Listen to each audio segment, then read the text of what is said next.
भाई पता है जब अपन के 11-12 हज़ार सब्सक्राइबर थे ना, तो जब 11,900 हुआ करते थे तो मेरे को आज भी याद है, मैं अपने एपिसोड में सबसे पहले यही बोलता था कि भाई गिफ्ट देने की बारी तुम्हारी है। और हम लोग 100 सब्सक्राइबर दूर हैं 12,000 सब्सक्राइबर से।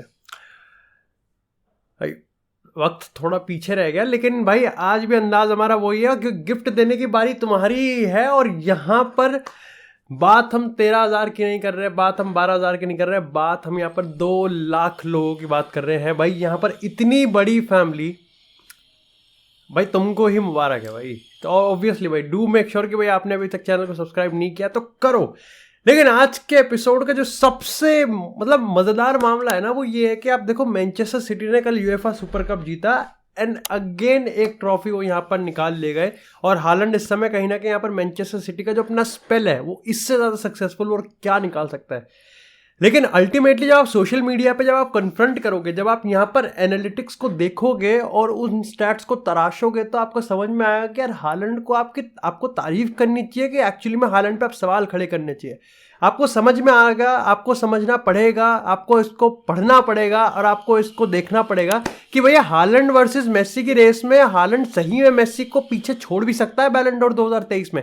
क्योंकि अगर हम यहाँ पर फाइनल्स की बात करें तो हालैंड घोस्ट किया है, ये मैं नहीं बल्कि ये स्टैट्स कह रहा है।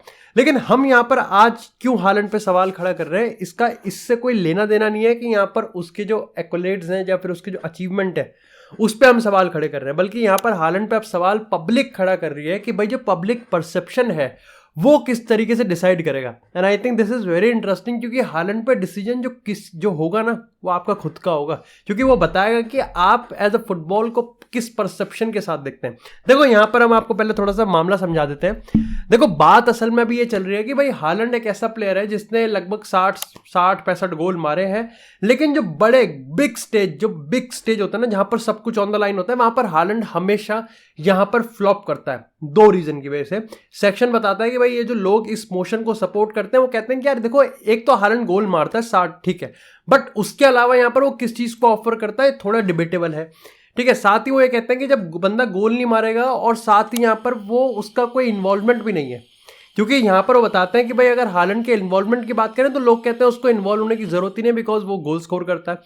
लेकिन एट द सेम टाइम वो ये मानते हैं कि भैया हालैंड अगर गोल स्कोर नहीं करता तो उसका गेम इन्वॉल्वमेंट वैसे भी नहीं रहता। तो ऐसे में यहाँ पर हालैंड का रहना ना रहना सेम सा ही रहता है, ये हम चाहे कम्युनिटी शील्ड की बात करें और अब रिसेंटली हम यहाँ पर सविया की बात करें।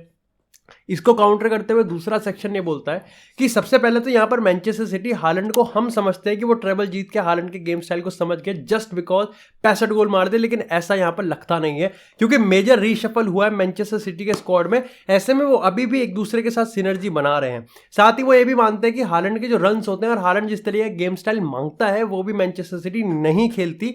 और मेजोरिटी ये पर्सनल ओपिनियन है कि जहां पर कोई प्लेयर हालैंड को पिक करेगा वो पिक ही नहीं करता बल्कि वो दूसरा पास खेलता है। साथ ही वो ये भी मानते हैं कि हालैंड उन एरियाज में ज्यादा एक्सेल करता है जहां पर उसके पास रन हो या फिर जहां पर उसके पास अटैक करने के लिए थोड़ा स्पेस हो। केजी मैचेस में या फिर लो ब्लॉक में एक्चुअली में चीजें थोड़ी सी मुश्किल हो जाती हैं। पार्शियली मैं ठीक कहूंगा क्योंकि हालैंड एक ऐसा प्लेयर है जिसको आप एक इतना सा भी अपॉर्चुनिटी दे दोगे वो हेडर पैर कुछ कहीं से भी मार देगा वो यार को गोल, मतलब वो मार देता है, ऐसा सीन है। इसके साथ ही यहाँ पर बताया जाता है कि अगर आप पिछले सीजन के स्टैट्स उठाओगे तो लगभग हालैंड के 14-15 डायरेक्ट असिस्ट केविन डी ब्रुयने की तरफ से आए हैं। तो वो भी एक ऐसी केमिस्ट्री जो कि अभी तक रेप्लिकेट नहीं हुई है। सेम गोज फॉर गुंडोगन की अगर हम बात करें कि गुंडोगन का गेम स्टाइल भी हालैंड के साथ काफी इंपॉर्टेंट था। लेकिन बात यहाँ पर वही आ जाती है ना कि क्या यहाँ पर हालैंड जब फाइनल में फ्लॉप होता है तो क्या हम अल्टीमेटली फ्लॉप माने कि नहीं। देखो इसके रिगार्डिंग मेरा सिंपल सा रीजन है कि यहाँ पर आप कह सकते हो कि हालैंड का गेम स्टाइल सबसे ज्यादा इन्फ्लुएंशियल नहीं होता या फिर बिल्कुल भी इन्फ्लुएंशियल नहीं होता। लेकिन अगेन हाँ उसको best player in the world आप इस प्रोफाइल से तो मैं नहीं मानूंगा, क्योंकि यार बात वही वाली हो जाती है ना कि हालैंड का game style at least it's not Holland का फॉल्ट बल्कि मैनचेस्टर सिटी का फॉल्ट कि वो हालैंड को इस तरीके से खिला रहे हैं। अभी अगर आप बॉडी लैंग्वेज की बात करो, कल के मैच की बात करते तो आप कमेंट्री सुन पा रहे होते कि हालैंड का जो एक फिगर था वो काफी ज्यादा यहाँ पर थोड़ा सा डिससेटिस्फैक्टरी था। लेकिन अगेन अल्टीमेटली मेरा ये भी मानना है कि आप हालैंड के एक्कोलेट्स को और अचीवमेंट्स को ऐसे दरकिनार तो कतई नहीं कर सकते, क्योंकि फिर वही वाली बात है जब लोग ये बोलते हैं कि वो फाइनल में स्कोर नहीं करता बट फिर वो ये भूल जाते हैं कि फाइनल में पहुंचाया भी बंदे नहीं है, वो हालैंड ही था। और अगर आप पिछले मैनचेस्टर सिटी के उसको उठा के देख लोगे तो लगभग 60 से 70% सिटी के गोल्स हालन नहीं मारे हैं, लगभग 60 से 70% गोल। खैर इसी के साथ भाई मैं एक तारीफ करना चाहूंगा यहाँ पर यूलियन अल्वारेज की। भाई बंदा यहाँ पर 23 साल की उम्र में क्या क्या जीत रहा है और सब में एक अच्छा रोल निभा रहा है वो। खैर बात करते हैं यहाँ पर सिटी वर्सेस सेविया की।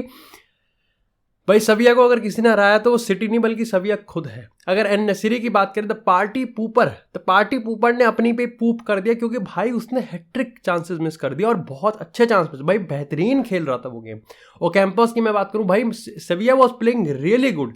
लेकिन आप सोचो सविया जिसने 2006 में लास्ट यूएफा सुपर कप जीता था, उसके बाद से वो 5 या 6 यूरोपा टाइटल जीत चुके, लेकिन उस सब में ही सुपर कप हारे हैं। तो आप कह सकते हो कि यहाँ पर they are the kings of the Europa League, but they are definitely the extreme underdogs in Champions League। ये बात है।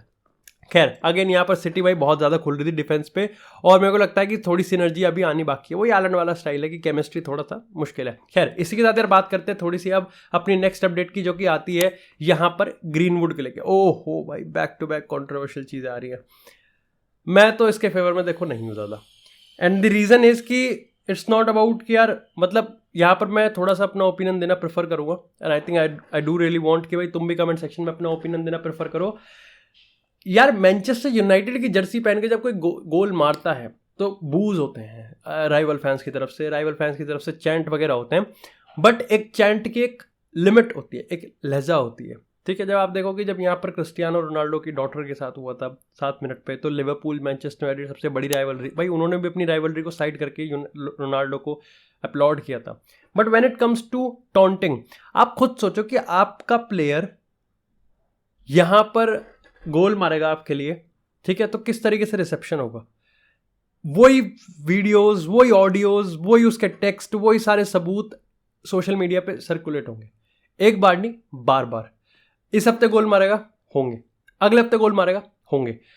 वो कैसे चीज़ों को चेंज करेगा, उसकी लाइफ को और बाकी सोशल मीडिया, बाकी क्लब की लाइफ को, क्लब के सपोर्टर्स की लाइफ को, आई डोंट नो।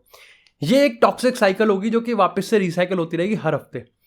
तो यहाँ पर मेरे को समझ में नहीं आया। दूसरी चीज़ ये है कि काफ़ी लोग ये कहते हैं कि मेसन ग्रीनवुड इनोसेंट है, बट मेरा ये मानना है कि I think mason greenwood innocent इसलिए नहीं है क्योंकि ही इज़ इनोसेंट, बल्कि एक्चुअली में वो इनोसेंट इसलिए है शायद से क्योंकि एक्चुअली में केस कभी कोर्ट में गया ही नहीं। लोग ये कहते हैं कि भाई ये तो उसकी उनकी जो गर्लफ्रेंड है उसका डिसीजन है कि भाई उन्होंने यहाँ पर केस नहीं मारा, लेकिन क्या यही अपने आप में एक सेकंड चांस नहीं कि अगर वो केस मार देती और केस आगे बढ़ता तो यहाँ पर ग्रीनवुड ऑलरेडी उसमें होता। अगेन मैं यहाँ पर जज नहीं हूँ, ठीक है, बट द पॉइंट इज कि मैंने जैसा कहा था ना कि हम उस पर नहीं बात करेंगे कि कमर्शियल डील्स, एडिडास वगैरह ये सब क्या कहेंगे। I am just talking about attachment जो कि एक फैन को होगा ग्रीनवुड के साथ, या फिर एक फैन को होगा मैनचेस्टर यूनाइटेड के साथ, कि जब ग्रीनवुड यहाँ पर मैनचेस्टर यूनाइटेड में आएगा तो किस तरीके से जो विशियस साइकिल होगी उसको यूनाइटेड यहाँ पर कैसे टैकल करेगी। आई थिंक यूनाइटेड ने मन बना लिया है कि वो ग्रीनवुड को वापस लेके आएंगे। हाउएवर अब रिसेप्शन जिस तरीके से होगा वहाँ पर चीज़ें चेंज हो सकती हैं। अगेन बात वही है कि ग्रीनवुड मैनचेस्टर यूनाइटेड में मेरे को इसलिए नहीं चाहिए क्योंकि मैनचेस्टर यूनाइटेड पे पूरी दुनिया की नज़रें रहती हैं और पूरी दुनिया की नज़रें यहाँ पर ग्रीनवुड में रहेगी। तो वो भी बात है कि यार ग्रीनवुड है यार कितना ही यंग, कितना ही बुढ़ा हो गया, वो यंग ही है भाई वो, और उसकी परफॉर्मेंस किस तरीके से निकाली जाएगी, एरिक टेन हाग को किस तरीके से क्रिटिसाइज किया जाएगा, मॉरल बेसिस पे, एथिक बेसिस पे, टॉन्ट मारना, ये सुनना, ये सारी चीज़ें कहीं ना कहीं किस तरीके से हर पार्टी को फ़ायदा उठा रही है मेरे को समझ में नहीं आता। यहाँ पर वो वाली चीज़ हो जाती है। तो बाकी तुम मेरे को अपना ओपिनियन ज़रूर बताना इसके रिगार्डिंग, तुम्हारा क्या ओपिनियन है। खैर इसी के साथ बात करते हैं यहाँ पर नेमार जूनियर की। तो भाई ने यहाँ पर सबसे पहले तो एक्साइटमेंट दिखाई है कि वो सऊदी में आए, नए चैलेंजेस को देखने आए, लेकिन साथ ही उन्होंने यहाँ पर ये भी कहा है कि भाई नेमार ने कहा है कि देखो रोनाल्डो ने जब सऊदी लीग को ज्वाइन किया था तो सब क्रेजी कह रहे थे, और अब आप देखो मैं तो यही मानता हूँ कि ये सारी चीज़ें स्टार्ट क्रिस्टियानो रोनाल्डो ने करी है। And I think I do agree कि भाई यहाँ पर क्रिस्टियानो रोनाल्डो के आने के बाद ही यहाँ पर सऊदी ने जो उसका सेकंड स्टेप था वो यहाँ पर, क्योंकि पहला स्टेप तो यही था कि भाई एक ग्लोबल सुपरस्टार को लेके आना, चाहे वो मेसी हो, नेमार हो या फिर Cristiano Ronaldo. I think Messi Ronaldo ज़्यादा अप्रोप्रिएट है कि यहाँ पर मेसी रोनाल्डो में से किसी एक को लेके आना है, और जो भी आएगा उसके बाद अपना सेकेंड सिस्टम हम एक्टिवेट कर देंगे। इसी के साथ यहाँ पर बात करते हैं सबसे पहले एक इंपॉर्टेंट अपडेट की, वो ये है कि भाई यूएफए और सऊदी फेडरेशन दोनों कॉन्वर्जेशन में है कि भाई किस तरीके से 2025 से चैंपियंस लीग में यहाँ पर एक सऊदी की टीम होनी चाहिए। बहुत इंटरेस्टिंग है। एंड आई थिंक अगेन मेरे को लगता है कि जो हिसाब होगा वो यही होगा कि जो सऊदी लीग को जीतेगा वो यहाँ पर चैंपियंस लीग में एंट्री मारेगा। प्रॉब्लम यहाँ पर ये हो जाएगा कि जो चैंपियंस लीग के क्लब्स हैं भाई वो ये कहेंगे कि यार ये जो भी कर रहे थे अभी तक, नंगा नाच वगैरह, ये सब बाहर चल रहा था। अब ये हमारे आंगन में करेंगे, हमको नहीं चाहिए भाई। तो मैं बताओ, यहाँ पर वो जिस तरीके की सैलरी पे करेंगे, जिस तरीके की वो अपने पैसों से किसी भी प्लेयर को खरीद लेंगे, यार ये तुम कैसे चैंपियंस लीग में खिला रहे हो। यूएफए भी मेरे को लगता है कि यूएफए पे बहुत बड़ा डिसीजन होगा अगर उन्होंने सऊदी लीग को अलाउ कर दिया, दैट बिकॉज कि यूएफए को पता है कि भाई उनके यहाँ चेल्सी का पत्ता कटने वाला है। तो यहाँ पर वही वाली चीज़ है ना कि सऊदी लीग को बहुत सारे जो रिस्ट्रिक्शंस के अंडर आना पड़ेगा, बहुत सारे मॉनिटरिंग करनी पड़ेगी, और ऑडिट के नाम पे वो कुछ नहीं कर रहे भाई। मतलब काय की ऑडिट सऊदी वाले, तुमको लगता है कि सऊदी क्लब में कोई ऑडिट वॉडिट हो रहा होगा कि भाई उनके टैक्स वैक्स का देख रहे होंगे और वो ये सब घंटा मेरा। इसी के साथ यहाँ पर लियोनेल मेसी की बात करें सर, एक और अपडेट है भाई, यहाँ पर आयोमरिक लपोर्ट और अल नसर के बीच में यहाँ पर चीज़ें बहुत तेज हो चुकी हैं। हमने कल के एपिसोड में बात करी थी किस तरीके से अल नसर के फैन यहाँ पर काफ़ी ज़्यादा गुस्सा है, अल नसर के उधर वाले फैंस, हम तो रोनाल्डो फैंस हैं, तो अल नसर के फैंस जो काफ़ी ज़्यादा गुस्सा है कि भाई अल हिलाल को क्यों इतना बजट दिया जा रहा है। तो यहाँ पर आयोमरिक लपोर्ट के साथ बात चल रही है, एक्सेप्ट कर ली है बिड। अगेन यहाँ पर जो पैसा वैसा है वो सब सैंक्शन होने की अभी वेट चल रही है। इसी के साथ यहाँ पर अगर मेसी की बात करें तो भाई खुद अर्जेंटीना फेडरेशन के प्रेसिडेंट ने ये फॉर्मली रिक्वेस्ट डाल दी है कि भाई कोपा लिबर्टाडोरस